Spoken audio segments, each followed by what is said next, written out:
Welcome. Today, we're going to dive into a topic that really challenges how we think about helping vulnerable children. And it all starts with something you probably wouldn't expect: a teddy bear. So let me just start by asking you a question right off the bat. What is your teddy bear? Seriously, think about it. What's that one thing you cling to for comfort when you feel hurt or stressed out? Now, this question it comes from a story about a guy named Dave Enge, who made this pretty vulnerable confession. See, for him, these bears weren't just some quirky habit. No, they were a direct result of a really deep wound of rejection that he'd been carrying around since he was a little kid. So here's the backstory. When Dave was just 5 years old, a crush rejected him, and it just crushed him. He went home, cried, and he hugged his teddy bears. And for the next 21 years, 21 years, they were his go-to source of comfort for everything life threw at him. It wasn't until he was 26 that a huge spiritual challenge made him finally let them go, find real healing, and then turn all that old pain into a brand new purpose. And this is really the heart of the matter. We all have our own teddy bears, right? These coping mechanisms we use for our past hurts. But here's the big twist. What if our desire to help other people is actually just another version of us clinging to our own teddy bear? What if it's an attempt to make ourselves feel better without really understanding the root of the problem we're trying to fix? Okay, so now we're going to take this teddy bear principle and apply it to one of the most common symbols of helping children, the orphanage. And I've got to warn you, what the data shows, it's pretty uncomfortable. 80%. Just let that number sit there for a second. In the world of orphanages, what do you think this number actually represents?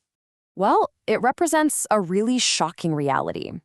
Over 80% of the millions of children living in institutions around the world are not technically orphans. They have at least one living parent. Which, of course, leads to the most obvious question.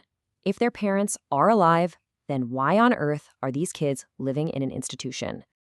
Well, a massive reason is what's known as the pull factor of the institution itself.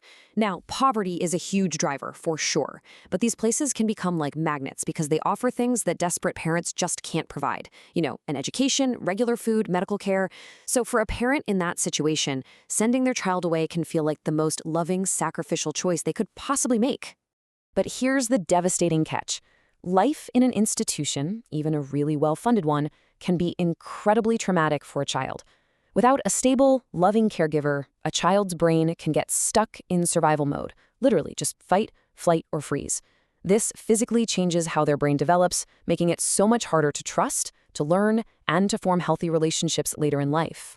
And tragically, this is where our good intentions can actually make things worse. That revolving door of well-meaning, short-term volunteers, it creates this painful cycle of attachment and then loss.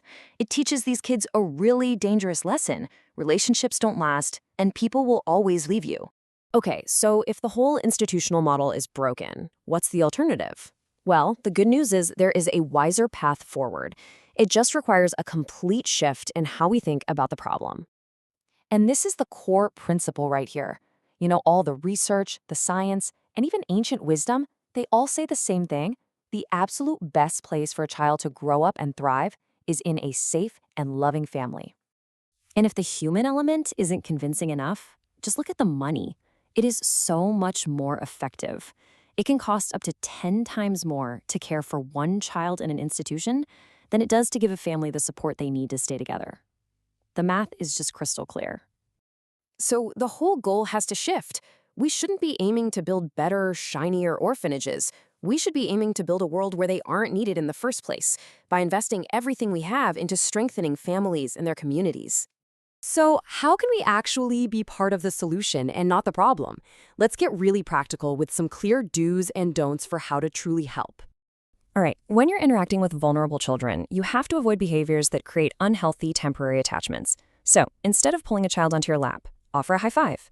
Instead of making promises about writing or coming back that you can't keep, just be present and engage the whole group in a game. And instead of giving gifts directly to kids, which can cause all sorts of jealousy and conflict, support the long-term staff with those resources. These are not just polite suggestions, they are critical safeguards to protect these children. So how can you offer real, lasting support? It's simple. First, always talk to the local long-term staff. They're the experts, not you. Second, ask how you can strengthen the systems that are already there. families, churches, local schools. And third, focus on empowerment. I mean, think about it this way. Don't just donate money for them to buy bricks. Help them buy a brick-making machine so they can build for themselves long after you're gone. And that brings us all the way back to the beginning, back to our teddy bears. It's time we all took a hard look at our own motivations for helping. Are we just trying to soothe our own feelings to get that emotional fulfillment? Or are we truly, deeply committed to what is best for the child? So the question we need to ask isn't just, how can I help? But rather, is my help actually helping?